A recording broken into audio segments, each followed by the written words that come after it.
Ah, le Liban, le pays des cèdres, de l'honneur, du sacrifice, de la loyauté, du dabké, mais aussi le pays du très populaire et adulé shawarma, connu à présent de tous les Ivoiriens. Ah, justement parlons-en, la Côte d'Ivoire, ce pays qui accueille à ce jour plus de 80 000 Libanais de façon permanente sur son sol. D'ailleurs, c'est officiel, Abidjan est aujourd'hui devenu le petit Beyrouth des Libanais qui s'y sentent comme chez eux et qui pour certains y ont posé leurs valises depuis bien longtemps.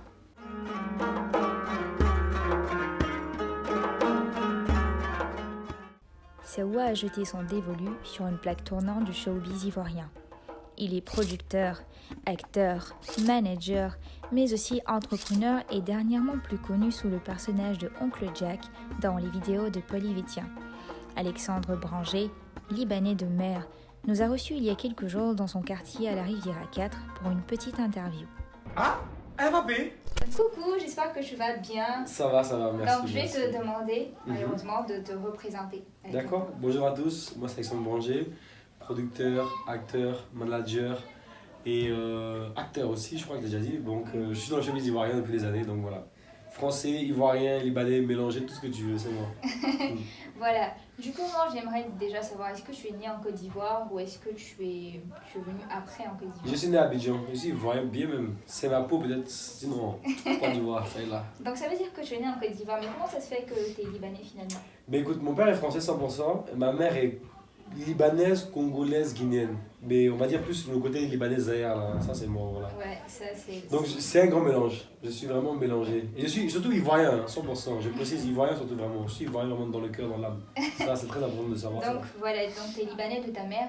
Est-ce qu'on peut dire que tu as pu t'imprégner de la culture libanaise, même si tu es né en Côte d'Ivoire? Oui, mais écoute, on va dire, je mange libanais, je traîne avec des libanais, mais la culture libanaise en tant que telle à 100%, 100%, je ne la connais pas vraiment, vraiment. Par exemple, je ne parle pas libanais.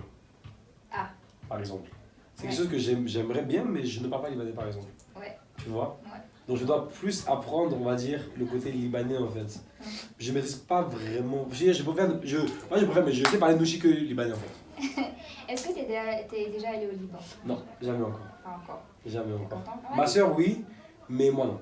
Pas encore. Pourtant, j'aimerais bien, mais bon, là, j'ai vu que avec la situation qui se passe là-bas, j'avoue que c'est pas très très jovial. Mais bon, j'espère que ça va aller pour les Libanais vraiment. Inch'Allah. Donc, on a vu que tu étais le responsable de Code Bar. Mhm. Donc, est-ce que tu peux nous en dire plus?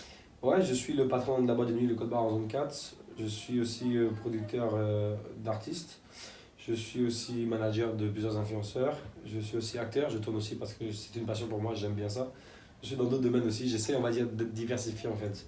C'est important de ne pas toujours mettre, on va dire, son même œuf dans le même panier. Il faut savoir changer un peu, c'est important en tant qu'entrepreneur. Ouais.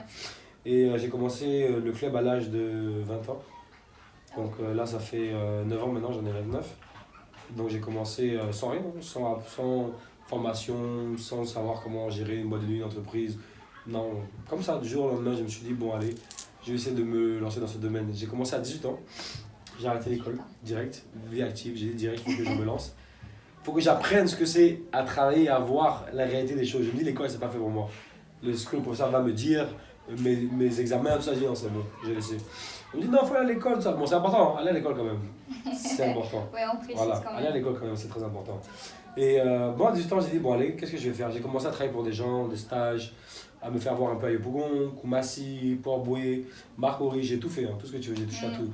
Dans les supermarchés, dans la mécanique, j'ai travaillé dans l'événementiel. Après, j'ai fait moi-même un élevage de poulets, tu vois. Donc, je sais sur internet comment faire un élevage de poulets. C'est Google qui m'a appris. Hein. Donc, j'ai fait 1000 poulets, je les ai vendus, etc. J'ai eu un peu d'argent. Après, je suis à Port-Boué, j'ai acheté de la boisson, je l'ai revendue dans des bars et des maquis. Et après, finalement, je me suis dit, mon père m'a dit, bon, Alexandre, ce qui t'irait bien, c'est un bar. Parce que tu as la tchatch, tu as la façon d'être, donc essaye. Au début, j'ai eu peur. Hein. Et à 20 ans, comment est-ce que je vais faire un bar à 20 ans? Qui va venir dans mon bar à 20 ans? J'étais vraiment pessimiste en fait. Et au fur et à mesure, un peu pareil, j'ai appris Internet, Google, comment me former, comment regarder, comment faire ci, faire ça. J'ai appris sur le tas, tu vois. Et si moi je te disais par exemple de me donner un nom d'une personne envers qui tu es vraiment reconnaissant du succès que tu aurais pu avoir? C'est mon père c'est lui qui m'a motivé. C'est grâce à lui, on va dire, que je suis allé dans ce domaine. C'est lui qui m'a poussé à ça en fait. C'est lui. Hein, c'est lui qui m'a motivé à ça. Cette fibre entrepreneuriale là aussi. Ouais. Ça, je pense que c'est lui aussi, hein, parce que je pense que c'est lui qui m'a donné la niaque, l'envie de vouloir faire de bonnes choses en fait. Je pense que c'est lui qui m'a motivé. Ma mère aussi m'a soutenu, mais c'est plus mon père, on va dire, au début pour le lancement, qui m'a dit bon, Alexandre, vas-y, fais-le, ça va t'aller, n'aie pas peur, essaye. Donc je pense que vraiment, ouais, c'est grâce à lui, on va dire, que je suis là pour le moment et que c'est grâce à lui que j'ai pu réussir, quoi. Ça fait 9 ans, comme je dis, 9 ans dans le business de la nuit, c'est pas facile. La majorité des bars boîtes de nuit en Côte d'Ivoire, c'est 3 ans. Tu vois, 3 ans, ça dure pas vraiment. Mais 9 ans, voilà, c'est un accomplissement. J'ai commencé avec 10 places, avec quoi, 10 fauteuils, 10 chaises. Là, on a quoi, une capacité de 150 places. Donc au fur et à mesure, j'ai agrandi un peu, tu vois. Au fur et à mesure, pas d'un coup, hein. Un peu. On a reçu plein de stars africaines, internationales. Non, en tout cas, on a travaillé. En tout cas, on a travaillé. Donc, on a eu l'occasion de te voir dans les petites comédies de Polyf en tant que l'oncle très peintre. Donc, moi j'ai vraiment une question. Est-ce que Alexandre est peintre? Bon, ceux qui me connaissent, ils savent. Je ne suis pas peigne, ils savent. Ceux qui me connaissent, ils savent. Des fois, il faut être peigne, des fois, il ne faut pas l'être. Ça dépend dans quelle situation, avec qui et dans quel moment. Ça dépend de plein de choses. Ça dépend de plein de choses, tu vois. Ça dépend qui est devant toi. Voilà, ça dépend de qui est devant toi, si tu donnes pas ou pas. Mais des fois aussi, c'est important de sauver sa poche. Quand tu veux gagner ton argent comme ça, tu te dépenses pour après, tu as quoi? Il faut gagner ton argent, c'est important. C'est pour toi, c'est pas pour quelqu'un d'autre. Voilà. Ça peut être ton café, hein. Voilà. Et on connaît les Libanais spécialement pour leur côté très solidaire. Donc les Libanais sont hyper solidaires envers eux. Moi, j'aimerais savoir, est-ce que ces Libanais en question, tes frères, t'ont en quelque sorte poussé vers le haut quand tu étais en train de faire tes activités, histoire de te ramener de la clientèle, de te soutenir quand ça n'allait pas, etc. Ouais, j'ai eu quelques amis libanais qui m'ont soutenu, mais pas grand monde, parce que c'est surtout le domaine de la nuit, c'est pas tout le monde qui aime se faire voir dans ça, tu vois. Non, la bar, la nuit, etc., il y a beaucoup de gens qui aiment juger. Mais j'ai eu 2-3 personnes quand même qui ont été fidèles, à moi, mais on va dire que dans tout business, dans tout entrepreneuriat, ce qui est très dur, est-ce que tu penses que ça va être ça? Fondamentalement, c'est pas ça, c'est tes amis. Quand tu as un business, tu penses que ton business, tu vas le faire, tu penses que ce sont tes amis qui viendront te soutenir. Mais le plus important, le plus étonnant, c'est que 80% des gens qui viennent te soutenir ne sont pas tes amis. Très important à retenir ça, les entrepreneurs. Ne comptez pas sur vos amis pour faire vos business, sinon vous allez tomber. C'est un conseil que je vous donne. Jamais ne comptez jamais sur vos amis. C'est un conseil à éviter. Ouais, en tout cas, on a souvent entendu dire ça. Après, moi, c'est ce que j'ai envie de savoir, c'est un peu plus drôle. Qu'est-ce que tu préfères en tant que nourriture ivoirienne? Foutu sauce arachide, avec son poulet, j'adore. Et en tant que nourriture libanaise? Libanais, j'aime bien Attends, il y a le rosage, j'adore. Et attends, rosage, c'est vrai, on dit non. Ouais. Donc, on a eu l'occasion dans les épisodes et les émissions précédentes d'avoir des entrepreneurs comme toi qui ont particulièrement mis un accent sur le fait qu'aujourd'hui, les jeunes ne travaillent pas. En tout cas, pas suffisamment et qu'ils préfèrent s'amuser et tout. Moi, j'aimerais que je t'adresse plutôt un message à la communauté libanaise en Côte d'Ivoire, aux jeunes, à tout ce que je veux, et leur dire un petit mot, peu importe, enfin, quelque chose qui te tient à cœur.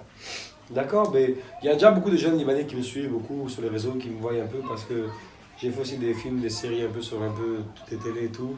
Et je vois qu'ils, quand je passe un peu dans les coins, Prima, etc., je vois qu'ils me voyaient, vieux paysan. Donc moi-même, je ne sais pas qui me suivent en fait. Mais c'est un message à vous pour dire que la jeunesse, c'est important de travailler parce que c'est ce qui nous donne de l'argent plus tard. L'école, c'est bien, mais il faut faire encore mieux. Il faut aussi faire plaisir à vos parents qui payent vos charges. L'école pour vous, ce sont des charges, c'est beaucoup, c'est énorme. Vous ne voyez pas ça encore, mais dans l'avenir, vous allez comprendre. Ce que moi, je comprends maintenant, vous allez comprendre ça. Et il faut se motiver à se donner l'envie de vouloir réussir et aller de l'avant et de faire plus que nos parents même peut-être. Il faut qu'ils soient fiers de nous en fait. C'est important de vraiment se donner à fond et ne pas juste s'amuser en fait. L'amusement, moi, j'aurais pu m'amuser toute ma jeunesse, mais je ne l'ai pas fait en tant que tel. Voilà où j'en suis maintenant. Pendant que je voyais les autres s'amuser, ben, moi, je travaillais. Donc beaucoup me demandent comment tu as fait, ben voilà, c'est le travail, c'est la force, c'est la rage de vaincre et faut jamais, on va dire, baisser les bras. Tu as des hauts, des bas, tu as des moments où ça se passe pas bien. Ne pense pas que tu dois laisser tomber en fait. Sinon moi, depuis j'allais arrêter, il y a toujours des moments où c'est bien, des moments où c'est mal. Il faut toujours, on va dire, garder le cap, être objectif et vouloir réussir et puis c'est la clé quoi. Il faut aller de l'avant toujours, voilà. Et croire en toi, jeune entrepreneur, c'est important. Qu'est-ce que moi je peux rajouter? Rien. En tout cas, grand merci à toi si tu as pris de ton temps Non, avec plaisir. pour accepter notre invitation. Donc moi je te souhaite bon vent Merci déjà beaucoup. et voilà, bonne carrière à toi. Merci beaucoup. Ce fut un plaisir d'en apprendre beaucoup plus sur ce Libanais qui, parti de rien, a réussi à se faire une place dans le milieu du showbiz ivoirien. Un exemple pour beaucoup. Nous vous remercions de nous avoir suivis et vous donnons rendez-vous dans quelques temps pour un prochain épisode de Saoua. Assalamu alaikum.